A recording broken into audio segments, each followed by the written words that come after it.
사랑의 하나님 고맙습니다. 저희들에게 주신 이 귀한 저녁의 시간을 우리 하나님이 예비해 주신 시간으로 취하길 원합니다. 그로 인해서 우리 하나님께서 저희들에게 들려주시려고 하시는 그 말씀을 잘 듣고 하나님의 자녀로서 백성으로서 귀한 인생을 살아갈 수 있도록 축복해 주시는 말씀 되게 하여 주옵소서. 피곤한 육신을 이끌고 왔습니다. 하나님의 말씀을 듣고자 온 귀한 종들입니다. 주님께서 채우실 줄로 믿습니다.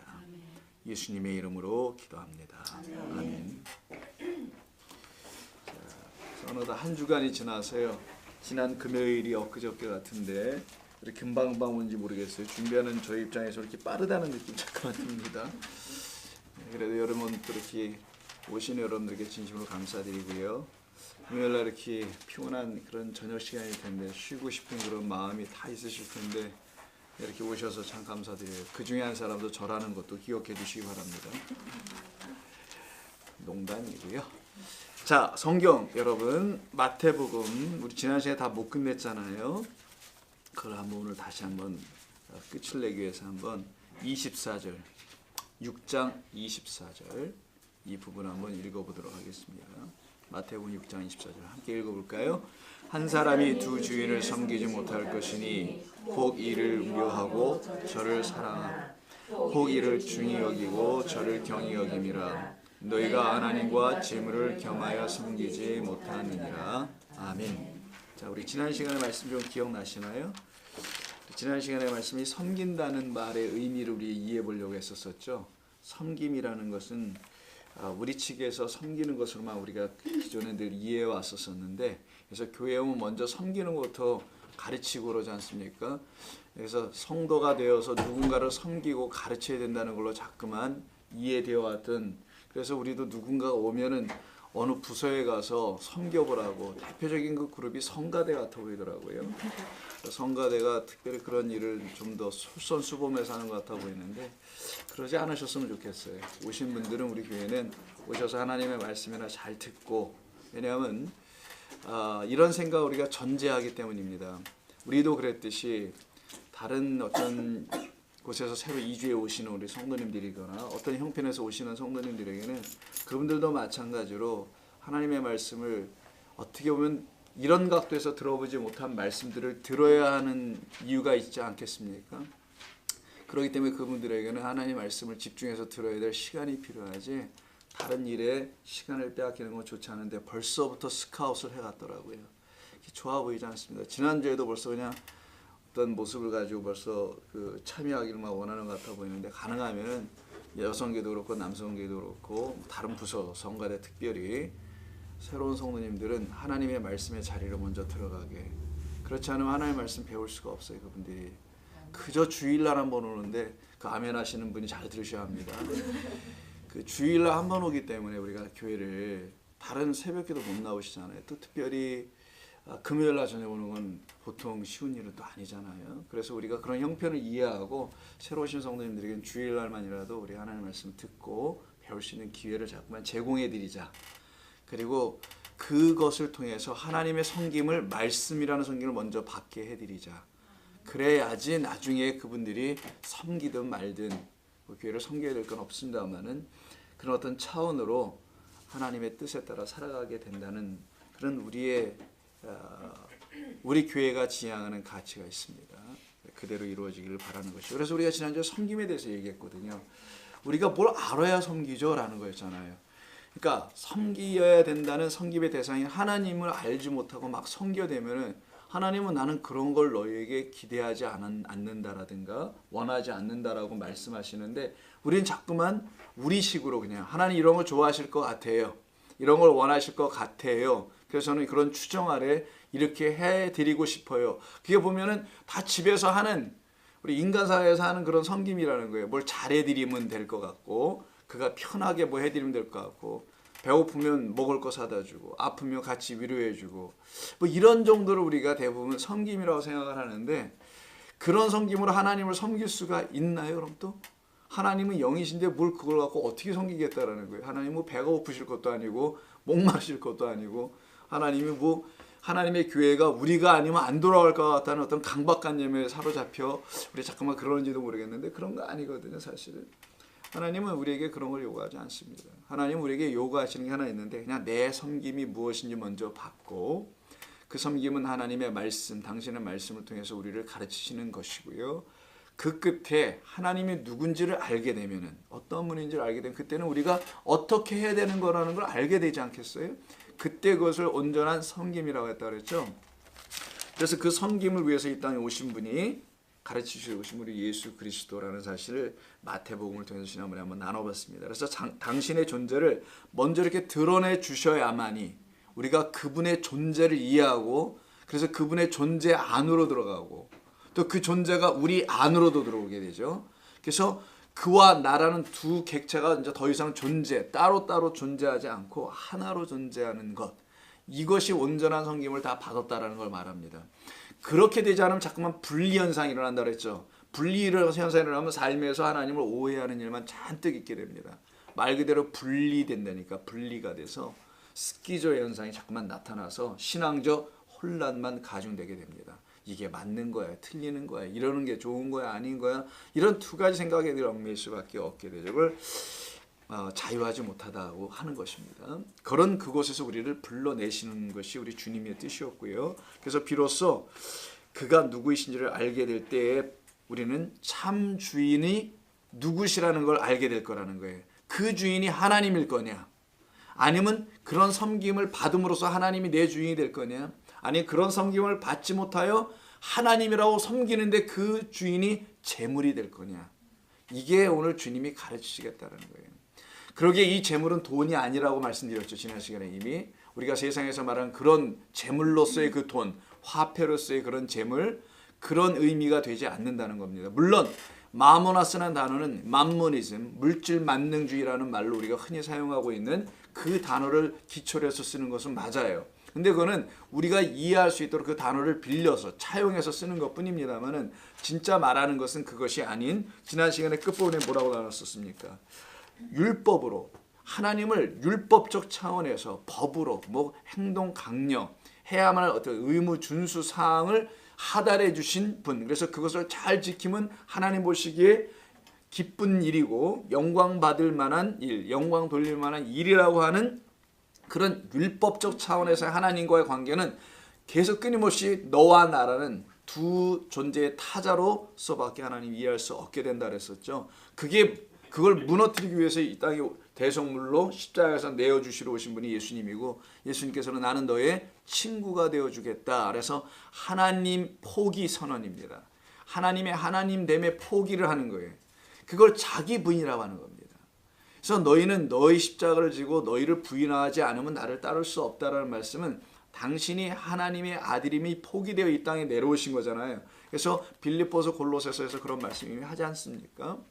자, 바로 그 차원에서 율법을 잘못 알아 그것이 진짜인 줄 알고 취해버리면 그 율법이 가르치는 하나님이 그들에게는 재물이 될 거라는 거예요. 근데 어떤 재물이 될 거냐는 것을 우리가 다루지 않았습니다. 지난 시간에. 이런 배경만, 기본적인 이해만 지난 시간에 나눴었던 것이죠. 그런데 그들에게 하늘의 주인이신 하나님은 하나님이 되지 못하고 여전히 재물 정도의 차원밖에는 될 수밖에 없다. 그건 왜 그러냐? 하나님을 알지 못해서 그런 건데, 그 알지 못한 이유는 또 무엇이냐? 하나님의 섬기심을 받지 못해서 그런 거고요. 섬기심을 어떻게 받느냐? 섬기러 오신 그분이 죽고 부활하신 성령 그리스도가 되어 우리 안에 들어오셔야 되는데, 그 들어오시는 영접함이 우리 가운데 없고, 뭐만 영접했냐면은 예수만 영접했다라는 걸 말하는 거예요.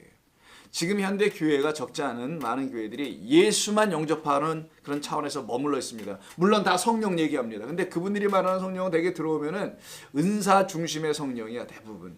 어떤 능력 중심의 뭘 제공해주는 하나님으로서의 뭐 그런 의미에서 성령? 뭐 잘 모르겠어요. 그런 차원으로 받아야 되는데, 그런 성령이 아니라 진리의 영이라고 말씀하시잖아요. 우리에게 참된 진리를 알려주시기 위해서 그가 가르쳐주신, 말씀하신 모든 것을 생각나게 해주시기 위해서 또 다른 보혜사, 당신이 영이 되어, 그 하나님의 영이 되어 우리에게 들어오시겠다는 그 성령이 우리 가운데, 즉 하나님의 영, 곧 그리스도입니다. 곧 예수의 영이에요. 그분이 죽어 부활하여 우리 가운데 들어오시는 걸 영접한다라는 거예요. 그 영접할 때 비로소 어둠 속에 있는 내가, 어둠이 뭡니까? 뭐 세상 죄를 지고 왔다 이런 걸 단순히 세상 사람들은 어둠이라고 말하기도 하고요. 세상 말세지 말로 어둠이라고 하죠. 또 교회에서도 아유 어두워 요즘 세상이 이런 걸 어둡다고 하는데 성경은 그걸 어둡다고 하는 것이 아니라 하나님의 말씀을 알지 못하여 하나님이 누군지를 모르는 상태를 어둡다라고 하는 거예요. 흑암 가운데 있다고 하는 겁니다. 백성이 내 말을 알아듣지 못한다고 하는 거고요. 그 눈이 없어 나를 알아보지 못한다고 하는 상태를 갖다가 어두움 가운데 있다. 빛이 비치기 전에는 그 어두움에서 나올 수가 없다라는 거예요. 자, 그 상태에 있는 우리 어두운 존재들을 찾아오시는 이야기, 찾아오시는 그 그리스도를 영접하는 이야기인 거예요. 그래서 요한복음은 일찍이 예수로 시작하지 않고 태초의 말씀으로 시작하고요. 빛으로 시작해서 그 빛이 어둠에 비춰서 그를 영접하라고 자꾸만 얘기한단 말이에요. 근데 자꾸만 예수를 영접하는 것으로 자꾸만 오해해서 그 예수 차원에 자꾸만 머물러 성령 따로 예수 따로 노는 것처럼 이렇게 설명을 만약 교회에서 한다면은 성도들은 그 성경을 받을 재간이 없어요. 율법적으로 계속 성경을 읽게 되는 또 다른 이 시대의 율법적 바리새인 교인들이 되는 겁니다. 그러니까 이 시대에 바리새적 목사님들도 많을 거고 바리새인과 같은 성도들도 많이 있을 수 있지 않겠습니까? 여기서 바리새인이라는 것은 그 구약 시대의 예수님 당시에 그 바리새인을 말하는 게 아니라 하나님을 온전히 알았다고는 했는데 본인 스스로는 하나님이 원하시는 그것으로 알지 못하고 자기가 원하거나 뭐 교회에서 뭐 어떻게 할까 전통이 가르쳐주는 그 방식으로 안 그 수준을 말하는 겁니다. 자, 여기에서 우리는 그래서 지난 시간이 여기까지 대략 우리가 말씀을 나눴던 거고요. 그 재물을 섬기는 헛된 섬김으로 하나님을 섬긴다고 하는 사람들이 있다라는 거예요. 예수님께서 말씀하시는 것은. 그러나 너희는 들어라. 삼가하여 주의하여 들어라 라고 하시면서 말씀하시는 것이 구제, 기도 이런 걸 쭉 가르치시는 거잖아요. 그러면서 말씀하시는 것이 오늘 여기서도 그 주인 하나님을 온전히 섬기길 원한다면은 너희는 그 하나님이 누군지를 먼저 알아야 하느니라 라고 말씀하시면서 그렇지 않으면 너희는 양당간에 하나밖에 안 된다. 중간지대 없고 둘을 한 번에 섬길 수도 없다라는 거예요. 둘 중에 하나다. 오른쪽 아니면 왼쪽일 수밖에 없다. 이것을 늘 주님 말씀하시죠. 그래서 이 본문 6장 24절과 병행꿀이 있었던 것이 누가복음 16장 13절이었죠. 가겠습니다. 오늘 누가복음을. 지난주에 누가복음을 대략 훑어만 보고 말았었죠. 오늘 누가복음을 한번 구체적으로 갈게요. 그리고 제가 오늘 시계를 달았습니다. 그래서 시계가 있어야 저도 왜냐하면 몇 시에 끝나는 게 중요한 게 아니라 제가 대략 보면서 어느 정도 조절을 할까를 봐야 되는데 이게 시계가 없다 보니까 저 스스로도 어떤 부분에서는 너무 길게 가는 것 같기도 하고 해서 시계를 좀 걸었어요. 저 말은 일찍 끝난다는 말이 아니고요. 그리고 무슨 우리가 시간을 정해놓고 끝난다는 말도 아니라는 여러분에게 복된 말을 지금 방금 들었던 겁니다. 저도 이런 말은 처음 들어봐요. 이게 복된 말이라는 것은. 자, 16장 13절 찾으셨죠? 그 사이에 아직 못 찾으신 분들 계신 것 같은데 자, 제 말에 너무 집중하셨던 것 같아 보입니다. 자, 16장 13절 집 하인이 두 주인을 섬길 수 없나니 이것은 집 하인이라는 말로 살짝 바뀐 것 뿐입니다. 왜냐하면 여기 청지기 집 이런 말이 나오기 때문에 그런 것 뿐이고요. 혹 이를 미워하고 저를 사랑하거나 혹 이를 중히 여기고 저를 경히 여길 것입니다. 둘 중에 하나다. 중히 여기게 되면 하나는 경히 여길 수밖에 없고 사랑하게 되면 사랑 덜하는 미워할 수밖에 없게 된다. 이런 얘기죠. 너희는 하나님과 재물을 경하여 섬길 수 없느니라.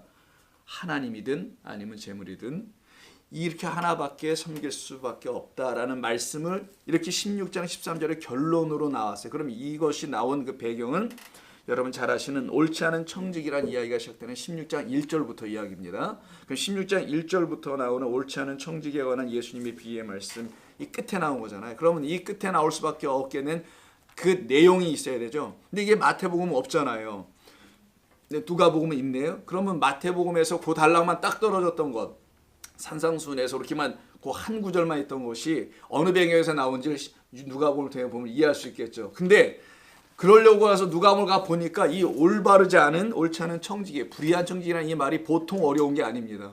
차라리 안 볼 걸 하는 생각이 들 정도로 이게 쉽지가 않아요, 이야기가. 그래서 지난주에 애써 여러분들에게 기본적인 틀을 이해하려고 먼저 전작업을 전 이해를 가졌던 시간이 있었던 것뿐입니다. 오늘 본문을 이해해 보려고요. 그렇지 않으면 이게 더 어려워지거든요. 자, 그러면 이 쉽지 않은 말, 그래서 많은 사람들이 이 말씀을 전하기는 합니다만 아직도 여기에 대해서 왈가왈부 통일되지 않은 부분이 많이 있어요. 그거에 대해서는 오늘 이 시간에 다룰 건 아니고요. 예수님의 비유의 말씀 중에 가장 난해한 것 중에 하나라고 여겨지는 것이 이겁니다. 예를 들어 또 다른 것, 누가복음 비유가 굉장히 많은데 비유의 말씀들이 누가복음에 있는 비유들은 굉장히 어려워요. 사실은 예를 들어서 그 과부가 불의한 재판자에게 가서 막 강청하는 내용이 있죠. 그런 것도 굉장히 어려운 겁니다. 예를 들면 그렇게 많은 부분에서 누가복음은 좀 비유가 좀 어려운 내용이 있습니다. 자, 어려울수록 하나하나씩 잘 살펴보면 됩니다. 항상 여러분들에게 말씀드리지만 이건 글이잖아요. 성경은 사건을 담은 거지만 이걸 글로 정리해 준 거 아닙니까? 그래서 우리가 글로 지금 보고 있으니까 글을 쓴다는 것은 문맥이라는 게 있단 말이에요.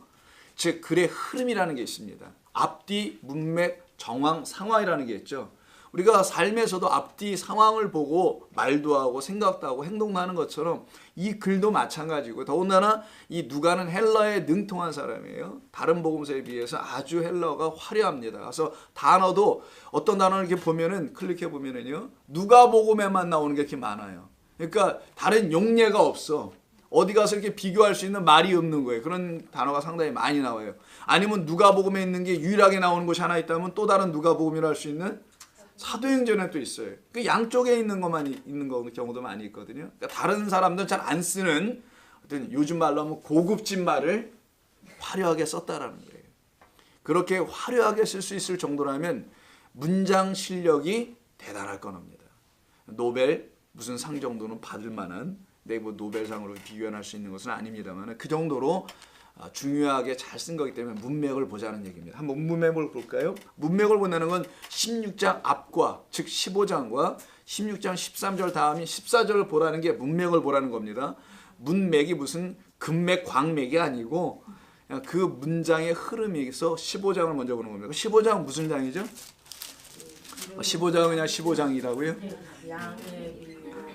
그렇죠. 세 가지 비유가 연속해서 나오는 특이한 장입니다.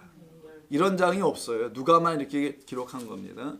자, 아시다시피 잃은 양 한 마리에 대한 비유. 그리고 두 번째 잃은 드라크마 동전 하나. 세 번째는 잃어버린 아들이라고 해야 되겠죠. 같이 잃은 걸로 갈 거라면은. 거기서 갑자기 탕자예요. 잃어버린 아들이라고 하죠. 왜냐하면 잃었다가 다시 되찾은이란 말을 아버지가 나중에 하거든요. 그러니까 잃어버린 아들에 대한 이야기네요. 자, 그 정도 선에서 이해해 본다면 이 세 가지가 연속해서 나오는 그 비유의 연속된 비유의 다음에 나와 있는 게 16장이니까 16장도 보니까 또 비유야. 그럼 네 번째 비유가 되겠네요. 자, 그럼 비유가 이게 장절로 끊어서 15장, 16장일 뿐이지 이게 장절이 없는 본래 원문으로 본다면 그냥 네 개가 연속으로 가는 거잖아요. 근데 다음 그러면 또 한번 가보죠. 14절, 6장 14절 먼저 비유가 다 끝났어요. 가서 보니까 14절부터 18절까지는 어떤 한 이야기만 들어가요. 그냥 설명입니다. 그런데 다시 19절 보세요. 또 다른 비유가 와요. 또 다른 비유가 옵니다. 자, 그러면 비유가 총 몇 개예요? 15, 16장에는 5개의 비유가 있다라는 거예요. 굉장히 많은 비유가 있죠. 자, 그럼 15장, 16장을 왜 같이 봐야 하느냐? 비유가 많으니까요. 그렇게 말하면 비유상하는 얘기고 이유와 근거가 있어야죠. 문맥을 본다는 것은. 자, 16장 우리가 1절에서요 13절까지가 그 올바르지 않은 청직이라는 사람에 대한 이야기를 비유로 말씀하시는 거라면 15장에 1절이라는 게 있겠죠. 어디까지? 마지막 절이 32절이네요. 32절. 그럼 시작은 15장 1절이겠죠. 자, 그러면 여기 끝 16장 14절이 기다려야 될 거 아니겠어요. 그럼 이걸 여러분 이해하기 쉽게 이렇게 한번 써볼게요. 자, 요 이야기는 15장 1절부터 시작을 해서 16장 2개, 15장하고 16장 2개가 지나가다가 16장 14절에서 또 다른 새로운 이야기가 시작되는데 요거를 A라고 보면은 요거는 B라고 봐야 되겠죠. 가운데는. 그럼 이게 서로 관련이 있으려면 요 세 번째 거는 또 다른 A가 돼야 되지 않겠습니까? 그리고 이것이 비유잖아요. 이 비유가 이 A를 통해서 다시 한번 확인할 이야기라면 또 다른 B도 있어야 되지 않을까요? 그게 바로 16장 10 몇 절이었죠? 9절부터인가? 그 부자하고 나사로